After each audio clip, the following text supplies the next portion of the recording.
La siguiente técnica de la que les estaré platicando se llama Boxa. Principalmente fue creada por Václav Bokta y se inició como un método para parálisis cerebral espástica, pero después se fue como indagando un poquito más acerca de todo lo que involucraba el método, ya que son posturas, son puntos claves que se encuentran en nuestro cuerpo, el cual al ser estimulados generan ciertas reacciones y por tanto inducen a un mejor control de tronco, de postura, de desarrollo funcional. Entonces, retomando lo anterior, después de todo lo que se fue indagando, descubrieron que también se puede aplicar para los retrasos psicomotores, para las lesiones secundarias de atención motora, también las afecciones periféricas y musculares. Todo esto va inducido a activar también 4 objetivos que tiene el método, que son órganos o sistemas muy importantes en nuestro cuerpo. Por ejemplo, el sistema nervioso central, el medular, el periférico y el muscular. Todo este método se va a dar gracias a un término que creó Bokta, que se llama locomoción refleja. Este tipo de concepto va evocado a patrones que vamos a desarrollar nosotros, básicamente estimular a partir de posturas y movimientos. En este vamos a rescatar 2 términos, es decir, locomoción refleja se va a dividir en 2 términos, en reaptación refleja y en volteo reflejo. Es muy importante recordar ciertas bases de Bokta. Por ejemplo, que se tiene que hacer un estímulo con nuestras manos y básicamente con nuestros dedos. Utilizaremos el dedo 1, que sería el pulgar, y el dedo 3, que sería el anular. Entonces, nuestra presión va a ser de esta manera, no así, sino con esto. También tiene que durar este estímulo en esa posición, en los puntos que van a ser descritos en las posiciones que vamos a ver, con cierto límite del tiempo, que va a ser de 1 a 2 minutos. Y la presión que va a tener que llevar este estímulo va a depender, por ejemplo, de manera muy coloquial, es de que nosotros observamos nuestras uñas sin esmalte y sin ninguna cosa que obstruya la visibilidad natural de nuestra uña, y vemos la circulación, es decir, que está rosita. Al momento en que tú ejerces una presión, por ejemplo, retomando el principio Bokta, la pinza, vas a ver que cambia dependiendo de la presión que tú generes, y se va a volver blanca, ligeramente blanca, no completo, pero ligeramente. Esa es la presión adecuada para generar el estímulo. Punto número 3, no debe de ser más de 20 minutos este método. Puede durar desde 5 hasta 20 minutos. También hay ciertas bibliografías que dicen que es muy importante que el bebé llore. ¿Por qué? Porque el estímulo va a ser muchísimo más fuerte y puede estimular mejor al bebé que está recibiendo esta terapia. Algunos lo señalan como que es bastante invasiva, otros que es muy muy buena. Sí tiene bases científicas dentro de lo que cabe, están bastantes estudios relativos. Entonces yo creo que es importante aprenderlo y por tanto les voy a enseñar las técnicas y las posturas para que ustedes lo puedan saber también. He colocado, porque fuera un poquito más habilidoso, unos post-its, uno tiene el número 1 y el otro el 2. Por tanto, aquí ya tenemos nuestra primera pista. Vamos a iniciar con el volteo reflejo. El volteo reflejo pues quiere inducir a un giro a través de estas posturas. Vamos a ir paso a paso, recordando que todo es un proceso. Por tanto, el punto número 1 va a ir en la primera posición, el segundo va a ir en la segunda posición de las manos. Entonces, nuestra primera postura que vamos a controlar, nosotros como terapeutas, es nuestro paciente en decúbito dorsal o decúbito supino, como lo quieran manejar. De mejor manera, disculpe. Entonces, nuestro primer punto, que vamos a colocar el post-it número 1, igual, para que sea un poquito más ilustrativo, va a ir donde se encuentra el pezón. Si, o sea, como estás trabajando con niños, es muchísimo más factible encontrar esta referencia. En todo caso, cuando trabajas con alguien más grande que ya necesita su círculo de respeto e interacción terapeuta-paciente, vamos a identificar y vamos a solicitar, o ya sea pedirle que pues localicemos su pezón, o lo que podemos hacer es buscar el espacio de la séptima costilla. Entonces puedes tocar directamente, ya sea siendo un niño o ya sea siendo un adulto o adolescente. Entonces nuestro primer punto iría, por ejemplo, aquí. Y el segundo punto, que sería nuestro segundo post-it, iría del lado contrario, en la espina ilíaca anterosuperior. Por tanto, quedaría una diagonal. Recordemos, bueno, sería de esta manera, para que me quede más factible. Recuerden, nunca tenemos que cruzar a nuestro paciente. Entonces, sería así, de este lado, ejecutaríamos la primera presión y de este lado, la segunda presión. Esto es de manera ilustrativa, por tanto no podré generar los 2 minutos que requiere el método, pero básicamente nuestra primera posición sería así. Nuestra segunda posición va a ir anclada a el primer punto, va a ser nuestra espina ilíaca anterosuperior, y nuestro segundo punto van a ser los cóndilos laterales de la rodilla contraria, por tanto va a quedar otra diagonal. En esta situación tenemos que aprender a variar los dedos y la posición de nuestra mano. Por ejemplo, aquí nuestra mano va a ir de esta forma, es decir, así. Y en donde están nuestros cóndilos,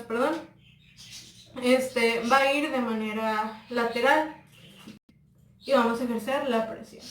Vas a abarcar los dos cóndilos, o sea, un dedo va a cubrir uno y el otro va a cubrir el otro. Ok, nuestra tercera postura va a ser cambiando ya un poquito la postura del paciente. Le vamos a pedir que se ponga en decúbito lateral, por favor. La mano afuera, ¿verdad? De manera que quede con sus manos afuera. Y lo que podemos pedirle al paciente o nosotros colocarlo es que haga una flexión de rodilla a 90. Manteniendo, obviamente, la postura.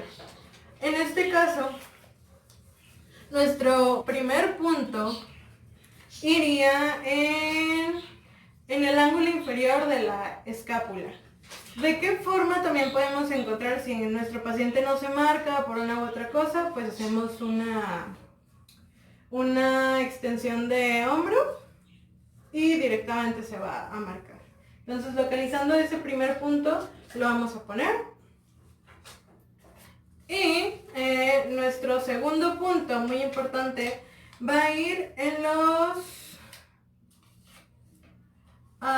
malleolos de la rodilla. Entonces, volvemos a manipular un poquito los cambios de las manos. En el punto número 1, nuestra mano iría de esta forma. Y en el punto número 2, nuestra mano iría así. Por tanto, vas a cubrir los dos malleolos. Y con este vamos a tocar el ángulo inferior de la escápula. Entonces, ejecutamos la presión. ¿Ok? En la siguiente postura se va a seguir con el decúbito lateral, pero le vamos a pedir que se ponga en tipo posición fetal. Así que vamos a llevar a una flexión de cadera y de rodillas de tal forma que toque casi su pecho y sus manos estén muy cerca de su cara. De esta forma vamos a lograr como un circulito, vamos a compactar todo el cuerpo de nuestro paciente. Esto también le ayuda como a reconocer y a sincronizar pues sus estructuras después de las presiones. Aquí no vamos a ejecutar nuestras manos, simplemente le vamos a dar el tiempo para que se localice. Después, nuestro paciente se va a localizar de manera de cúbito ventral o de cúbito prono. ¿Te puedes poner boca abajo, por favor?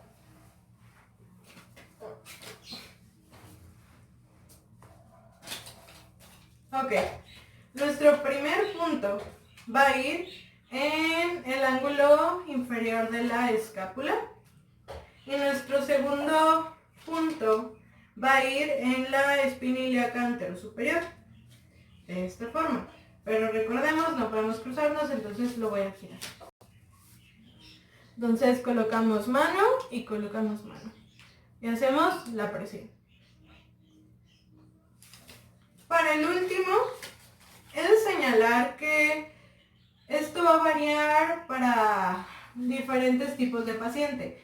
¿Por qué? Porque nuestros pacientes que vamos a tratar principalmente con este método van a ser pediátricos, como ya señalaba al principio, con espasticidad o con algún retraso psicomotor. Por tanto, al ser tan pequeños es más fácil manipularlos.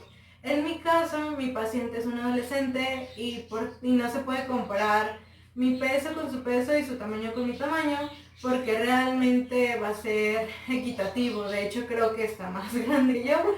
Por tanto, en esta posición se le solicita que, siendo un bebé pequeño, por ejemplo, permítanme,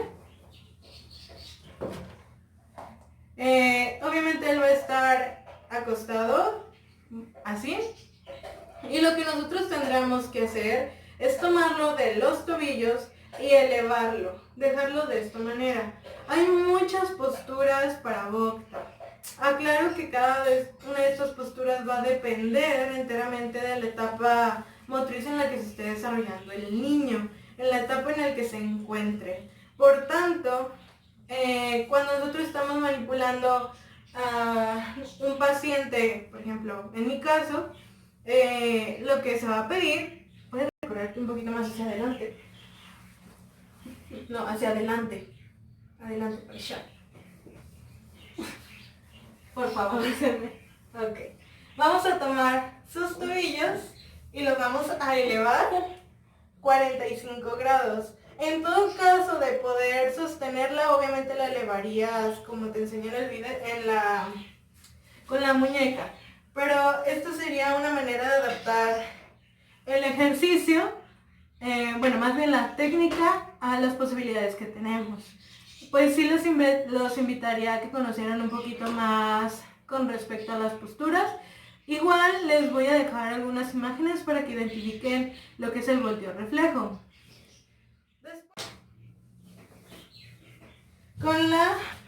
Continuaríamos con la reaptación refleja. Por tanto, en este caso, como ya logramos que el paciente tenga ciertos aspectos motrices y buenos resultados, vamos a inducir que el paciente se coloque en 4 puntos. ¿Te puedes colocar en 4 puntos, por favor? ¿Cómo son 4 puntos? ¿Así? No, o sea, tus rodillas tocando, ajá, así, perfecto. Entonces, él va a tener que empezar a hacer ligeros balanceos hacia los lados. Y hacia el frente y hacia atrás. Obviamente, si es un niño, tú vas a tener que irle produciendo mecanismos diferentes para adaptarlo a la postura. El tema del cual les voy a hablar es FELF. Es mi método preferido, no he de señalarlo como favorito, pero me gusta bastante por los principios que a continuación les voy a explicar. Principalmente este método fue creado por Whitrow Phelps. Él retoma 2 principios que de hecho son bastante buenos en el sistema neurológico y directamente cuando tú creces, ¿no? ¿Esto qué quiere decir? Que estos dos principios para mí son muy importantes, ya que se me hizo bastante inteligente la manera en que lo incluyeron o en que se desarrolla todo este tema. Por tanto, iniciamos. Él señala que existen dos bases en su método, que es el desarrollo ontogénico, que son todas las etapas del desarrollo. Si bien recordamos cuando estamos estudiando neurología, te dice que cuando estás creciendo en el útero de tu madre, desde la fecundación, cigoto y todas las etapas hasta llegar a ser un bebé desarrollado, y todavía a partir de ahí desarrollas nuevas etapas. Por tanto, este desarrollo es el que retoma ese principio. Es decir, que en esta aplicación del método, Phelps retoma que su método va a ir en base al crecimiento del desarrollo. Por tanto, en algunas bibliografías señala que primero vamos a trabajar control de cabeza, equilibrio en tronco, equilibrio en pie y al final la marcha. El segundo término que retoma Phelps es desarrollo filogenético. Este es bastante interesante y no está de más decir que es bastante raro si no conoces sobre el tema. Por tanto, retomo. Este es un principio biológico, el cual narra que cuando estamos todos en un crecimiento, etcétera, como retomo lo anterior, se señala que pasa por ciertas circunstancias. Por tanto, en el desarrollo filogenético se compara nuestro crecimiento junto con el de los movimientos de los animales. Por tanto, se rescatan, por ejemplo, el movimiento de los reptiles o el movimiento anfibio. Y si lo escarbamos un poquito más, nosotros en nuestro propio ejemplar tenemos ciertos reflejos que van coordinados con esta ley, ¿no? Entonces es bastante interesante cómo combina no solo un término, como usualmente suelen hacer otros métodos neurológicos, sino que combina los dos. Entonces por eso se me hace bastante interesante, además la dinámica de que lo expresa al momento de desarrollarlo. ¿Por qué? Porque básicamente desarrollamos movimientos condicionados para estimular una relajación, ya sea un paciente neurológico espástico, un paciente que realmente necesite captar ciertos focos en su sistema motor para crear un buen movimiento. Por tanto, paso a la siguiente fase, que es explicarle que existen 15 modalidades para aplicar el método y es muy importante. Punto número 1 a aclarar.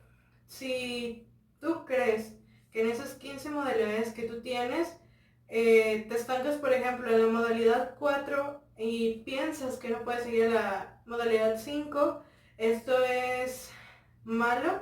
¿Por qué? Porque tenemos que desarrollar todo el campo. Entonces, si todo es un proceso, así como creces y te desarrollas con esas etapas, va a ser lo mismo con este tipo de método. Por tanto, si estás atrasado un poquito en un cierto método, en cierta etapa, por decir modalidad en este caso, pues vamos a darle un poquito más en esa modalidad, pero se va a tratar de llegar a terminar las 15 modalidades para así generar el estímulo. Si nos estancamos, por ejemplo, en un videojuego, en un nivel, obviamente el cuerpo se va a acostumbrar y no va a establecer nuevas conexiones y no va a establecer un ritmo que es el que queremos para modificar la postura. Por tanto, repito, si tu paciente no puede pasar de una modalidad a otra, se estimula un poco más, pero se trata de seguir hasta la modalidad 15 para tener un progreso un poquito más selectivo y más directo. Por tanto, inicio. La primera es masaje. Depende enteramente de tu paciente. ¿Por qué? Porque directamente tú le puedes, el paciente no se cruda, pero vamos a enseñarle. Por ejemplo, yo puedo generar aquí un masaje.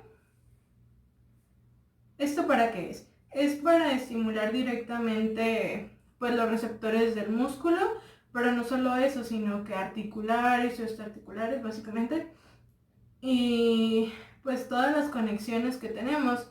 Esto pues también parte del reconocimiento y de la percepción, ¿no? Entonces, si tuviera yo a un paciente pediátrico, en todo caso, utilizaría como un principio oval, directamente toquecitos, de preferencia con un dedo, para no hacer estímulos tan grandes y que no sobrecargarlo tanto al bebé. Por tanto, pues repito, depende enteramente de tu paciente. En mi caso, se puede aplicar de esta forma y está súper bien. Entonces, la modalidad número 2 son movilizaciones pasivas. Entonces, yo retomo, por ejemplo, es cualquier movilización pasiva. Esto es para generar obviamente el reconocimiento. Y más cuando tu paciente realmente tiene, por ejemplo, una hipotonía, pues perfectísimo, ¿no? Porque empiezas a encontrar ciertos aspectos que te van a dar positivo. Y aplica para cualquier trastorno motor que necesite alguna postura de reconocimiento, que son las que vamos a aplicar. Básicamente retoma eso, las destrezas. Entonces, el punto número 3, repito, esto es como el crecimiento de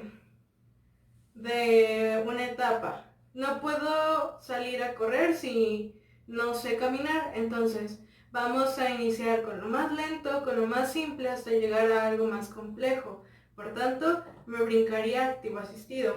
Se supone que cuando empiezas este tipo de cosas, él va a ir entendiendo, él va a ir percibiendo las nuevas posiciones. Por tanto, yo ya le hice ese movimiento, una flexión de hombro. Entonces, lo que él tiene que empezar a hacer es, va a activarlo y yo lo voy a guiar simplemente. Entonces, ¿lo puede realizar, por favor? Muy bien, hasta abajo. De regreso, muy bien. Entonces, logrando esto, puedo seguir en el siguiente nivel, que serían movilizaciones activas. ¿Lo puedes realizar, por favor, tú sola? Perfecto, regresa. Muy bien. Repito, si en dado caso no pudiera realizarlo por completo, se hace más hincapié en esta posición, pero se sigue intentando en la modalidad que sigue, para no causar como la ruptura de la nueva creación, básicamente. Entonces, lo vas a volver a intentar. Esta fase se llama movimientos resistidos y es la número 5. Entonces, lo vas a volver a intentar y yo voy a tratar de detenerte, ¿vale? Entonces, hazlo. Muy bien. Eso. Baja. De regreso. Muy bien. La sexta modalidad son movimientos condicionados. ¿Esto qué quiere decir? Que tengo que retomar ciertos aspectos que o le gusten a él o que necesite. Por ejemplo, hay muchas personas que no pueden vivir sin su teléfono, entonces puedes tomar un teléfono, su teléfono, y decirle, ok, ¿quieres el teléfono? Tócalo. Y en tu tiempo de descanso te lo presto. Ok, entonces por ejemplo, si ella quisiera, perdón, este botecito, va a tener que alcanzarlo. Entonces, desde esa posición lo va a tratar de alcanzar. Perfecto. Ok, entonces así queda. Y ya se le puede premiar con la modalidad número 9. No, sí, 9, que es cuando descansa. Perdón. Entonces proseguimos. En la etapa número 7 son movimientos confusos. ¿Qué quiere decir eso? Que directamente, mucha gente se suele confundir directamente como dice el nombre. ¿Por qué? Esto es muy simple. Y parte de nuestros reflejos. Por ejemplo, si yo le hago fuerza a un miembro que no es el afectado, es decir, el que está sano, el otro va a responder de manera positiva para hacer una compensación, es decir, va a responder, sí, interfiriendo lejos, de que una fuerza externa interactúe en él. Por tanto, esto lo voy a ejecutar con las piernas, ¿vale? Porque tenga un poquito más de sentido. Vas a tratar de elevar esta pierna y yo la voy a resistir, ¿vale? Entonces, dale. Y quiero que vean esta contracción. Relaja. De nuevo. Eso es un movimiento confuso. No es de que el sistema nervioso esté como noqueado o sea un fallo. No, es simplemente el tratar de sobrellevar la reacción que está haciendo. Y eso es lo que se basa todo Phelps. Básicamente vas a crear estímulos para que tu cuerpo lo reconozca y trate de desarrollar una nueva vía para poder ejecutarlo, no con movimientos comunes, no con movimientos que usualmente utilizas, sino con secuencias. Creo que es bastante bueno e inteligente. Retomo, y más por utilizar esos dos primeros principios que fueron los que te explicaron. Continuamos. El siguiente son movimientos combinados. Al momento en que tú ya le desarrollaste articulación por articulación claramente, porque este movimiento, después más resistido y bla bla bla, ¿no? ¿Qué quiere decir? Que ya puede utilizar más de una articulación al mismo tiempo. Por ejemplo, si yo le digo, vas a hacer aquí y después así, y lo vas a doblar hasta acá. O sea, aquí estoy usando la articulación de la muñeca, del codo y del hombro. Y podemos cruzarla como FNP. O sea, no se cierra a otro tipo de métodos. Entonces, en el caso de la pierna, podemos hacerle una ligera rotación y que su tobillo quede encima de la rodilla y bajamos la punta de los pies. Ahí estás utilizando más de una articulación, entonces ya hay una combinación. El siguiente es descanso. En este se le puede dar un estímulo cualquiera. Es el tiempo que va a usar para... es el tiempo esencial que necesita para procesar todo lo anterior. Digamos que ya estamos en el punto número 9 y son 15. O sea, ya vamos más de la mitad. Por tanto, nuestro cuerpo ya tiene los estímulos más importantes, que son pilares. Lo que sigue es adaptar esos pilares para hacer segmentos más complejos. Por ejemplo, en el 10 ya hay relajación. Por ejemplo, si en descanso tu paciente quedó en descanso, pues ahí sí se va a quedar, ¿no? Y en relajación es un estado directamente en el cual se pierde, en el que él sí toma no una actividad, sino se cierra los ojos, piensa en algo bonito, en lo que ellos quieran. En descanso sí es como de que, ok, puedes usar tu teléfono, puedes jugar con las canicas y ese tipo de cosas. Entonces, pasando del 9 al 10, que es relajación, hasta el 11 ya son movimientos partiendo de la relajación. ¿Qué quiere decir? Que si estás boca abajo vas a iniciar una postura a partir de boca abajo. Si es por arriba, es decir, perdón, en supino, ella va a tener que hacer un movimiento dependiente de supino. Por ejemplo, eleva tus manos, 1 y 1. Perfecto. Ahora tus pies. Perfecto. Y este ya sería el número 11. El número 12 ya es equilibrio.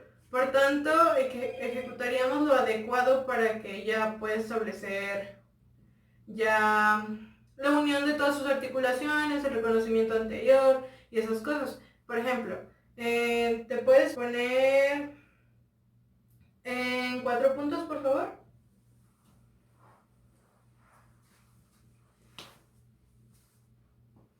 Ok. Aquí podemos valorar...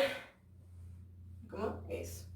Aquí podemos valorar el equilibrio, así, en bipedestación, en cómo se nos ocurra. Simplemente es como para hacer la conjetura de que todo está yendo perfectamente, que está reaccionando y cuadrando.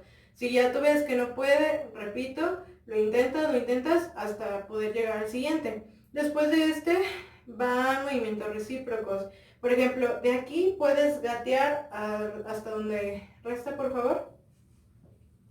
Aquí ya está utilizando los movimientos que partían previamente. es decir, los está usando todos para ya ejecutar un movimiento por ella sola. Después está alcanzar, tomar y mantener y soltar, que en este caso te puedes sentar enfrente de mí, por favor. Ok, vas a tomar el teléfono, le vas a dar una vuelta así y lo vas a recibir con la otra mano y me lo vas a devolver. ¿Bien? Lo tomas, haces la vuelta, lo tomas con la otra mano, haces la vuelta y me lo das, ¿vale? Ok, de nuevo, con esto.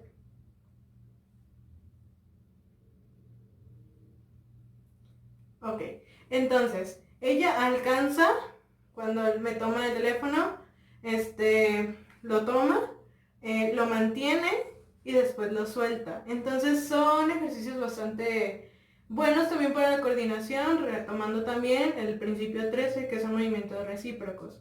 El último es la destreza. Por ejemplo, si ella tuviera un suéter, pues directamente hace un patrón cruzado, algo que le guste. Si tiene un calcetín, póntelo y quítatelo, pero con una sola mano.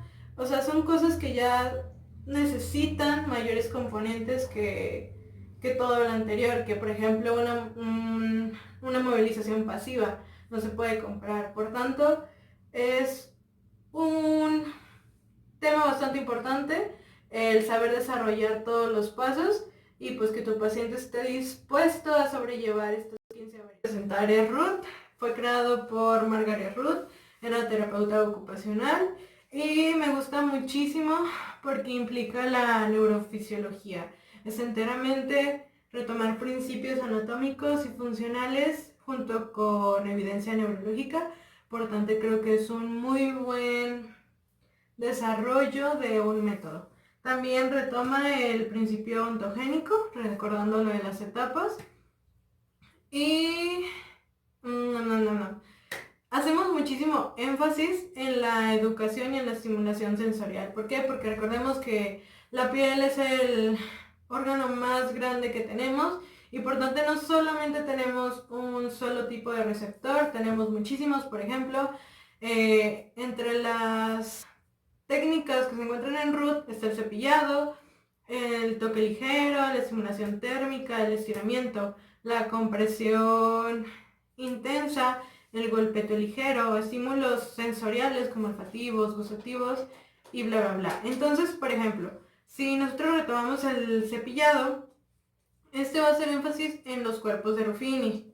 El toque ligero, pues en los cuerpos de Meissner, la vibración en los corpúsculos de Pacini y el hielo en los termorreceptores. Por tanto, es bastante interesante. Por ejemplo, si tú tienes aquí una fogata y tú metes la mano, obviamente el receptor que va a interactuar va a ser el termorreceptor, va a llevar una vía hasta llegar a las hasta sensoriales y también puede existir, o va a existir, mejor dicho, un efecto motor. Entonces, si retomamos este principio neurofisiológico, este es como el énfasis que hace en Ruth. Va a haber un estímulo que va a generar una normalización o una alteración del tono para generar también un control sensorial y motor. Por tanto, todo lo anterior se me hace bastante interesante el conllevar a un actuar tan positivo con tantas variantes que son también importantes. Ocupas materiales que son texturas, por ejemplo yo tengo estos, y inclusive semillas, que también hay una variación, y hielo. Entonces, hay unas fórmulas muy simples que, por ejemplo, si quiero inhibir, voy a ir de proximal a distal,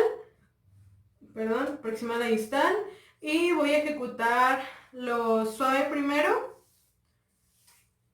para poder establecer esa inhibición. Y va a ser 30 veces máximo. Obviamente la vas a variar con el tipo de texturas que tengas. Y al final, si quieres activar, se va a hacer de manera contraria, va a ser de distal a proximal. Y van a ser 15 veces mínimo, obviamente divididas entre la cantidad de texturas que tengas. Esto se ve, si tienes una alteración, se puede hacer a través de diferentes evaluaciones. La que más me gusta a mí es la de toca, pica y brocha.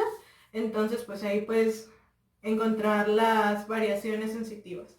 Entonces, iniciamos. Por ejemplo, voy a iniciar con cepillado. Recordemos que tenemos dermatomas. Los dermatomas son las áreas, de hecho hay muchísimos dibujitos por si gustan buscarlos, que están muy bonitos.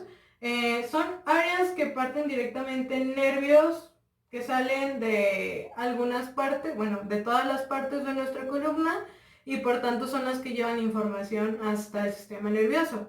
Es decir, que voy a seguir un dermatoma, en todo caso si quiero ser específica, si veo que la alteración está ahí. En todo caso que no, puedo proseguir por todo el brazo para generar el estímulo en todos los dermatomas, en todas las líneas. Inicio con el cepillado. El cepillado se basa más en texturas. Por ejemplo, voy a inhibir, voy a partir del lado proximal, que es el lado que está más cerca del tronco, por tanto se le denomina así. Y la distal porque es lo más lejano que encontramos. Entonces es para inhibir, vamos a iniciar con lo más suave y vamos a ir descendiendo. Recordemos, 30 veces, entonces puedo hacerlo unas 7 y cambiar. Y cambio a lo que es un poquito más rugoso. Y cambio hasta lo que está mucho, mucho más rugoso. ¿Cómo lo sientes? ¿Rugoso? En la piel. Da cosillas. Ok, entonces vamos a generar un estímulo de disminución. Si queremos activar va a ser de distal a proximal, siguiendo la misma secuencia, pero solamente 15 veces. Y vamos a ir, perdón, era al revés. Iniciamos por lo más rugoso y se llega hasta lo más suave. Y esto es cepillado. Después está toque ligero, que va a ser, vamos a hacer como una secuencia de ritmo, por ejemplo, ta ta ta ta ta ta ta ta ta, y se va a seguir la misma fórmula. Si quieres inhibir, de proximal a distal y activar viceversa. Entonces le vas a dar así, pero tiene que ser constante y tienes que seguir un ritmo. Después está la estimulación térmica, que aquí tengo mi hielito, pero no se lo voy a poner porque está bastante grande. Activa directamente a través de los termorreceptores y no tiene como un estímulo entre que activación e inhibición, simplemente tiene un efecto rebote que activa. Por ende, pues solamente se hace como para estimular, por ejemplo, con una paleta, pues paleta de hielo le puedes acercar en el paciente y empezar como a hacer estímulos en la boca para que tenga una mayor capacidad sensitiva al momento del gusto. La que sigue es el estiramiento. Entonces, ¿te puedes poner en boca arriba, por favor?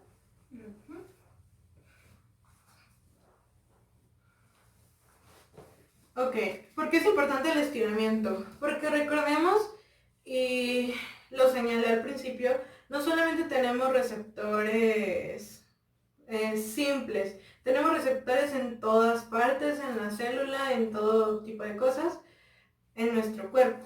Entonces, si yo tengo un paciente con cierto tipo de respuesta motora o sensitiva, que me dé, por ejemplo, un síntoma espástico con una flexión ya descrita, ¿qué voy a hacer? Obviamente tengo que estimular la articulación para que cuando yo ejerza un estímulo mayor al que está acostumbrado, no la lesione. Entonces, el estiramiento es muy importante. ¿Por qué? Porque liberas, generas una propiocepción, un reconocimiento en tu cuerpo y por tanto es muy bueno para no lastimar el músculo. Y lo retoma Ruth. Por parte vamos a generar un estiramiento cualquiera. Y así. Y en consecuencia, o más bien en compañía, vas a generar también una compresión. Porque la compresión genera el mismo estímulo que deseas, ¿no? Que el anterior. Es decir, un reconocimiento y una capacidad de poder disponer del músculo de una manera eficiente sin tener que interceder por medios más fuertes ni lesionar a tu paciente. Es decir, puede romper el patrón de manera muy sencilla. Entonces, por ejemplo, el paciente no se cruza, pero de esta manera Voy a hacer compresiones. Y puedes combinar las dos, puedes hacer estiramiento y compresión. Esto es, pues, como ya lo mencioné, para el reconocimiento de las articulaciones. Y después está el golpeteo ligero, que directamente es una variación del que ya había prescrito. Y los estímulos olfativos. En este sentido, pues le vas a poner como hacer una actividad y le vas a poner que disfrute de ciertas cosas que le gustan, o si quieres activar, pues de cosas que le disgustan. En caso de los olores, pues le vas a poner olores desagradables para activar y y olores ricos de los que está acostumbrado él para inhibir. Entonces, esto ya va más como específico al paciente. Hay otra variación que es como para los bebés principalmente, lo que más les aplicamos a los bebés, o inclusive para las personas con PCI o con un EBC. Entonces, este tipo de personas obviamente pierden parte de su sensibilidad y, por ejemplo, yo una vez vi que lo que hacían era poner como cubículos con semillas de diferentes texturas. En este caso yo tengo frijol, y lo que hacían era que generaban un empuje y después lo tomaban y lo regresaban. De esta manera estimulaban tanto muscularmente, propioceptivamente y sensitivamente a la vez. Y en caso de los bebés se genera colocándolos en una tinita y se puede untar, que es la palabra correcta, las semillas, obviamente siguiendo la misma regla de proximal distal para activar o inhibir, o se puede hacer una lluvia de semillas. Entonces me gustó y es bastante importante también señalar este evento. Entonces sería todo y pues muchas gracias.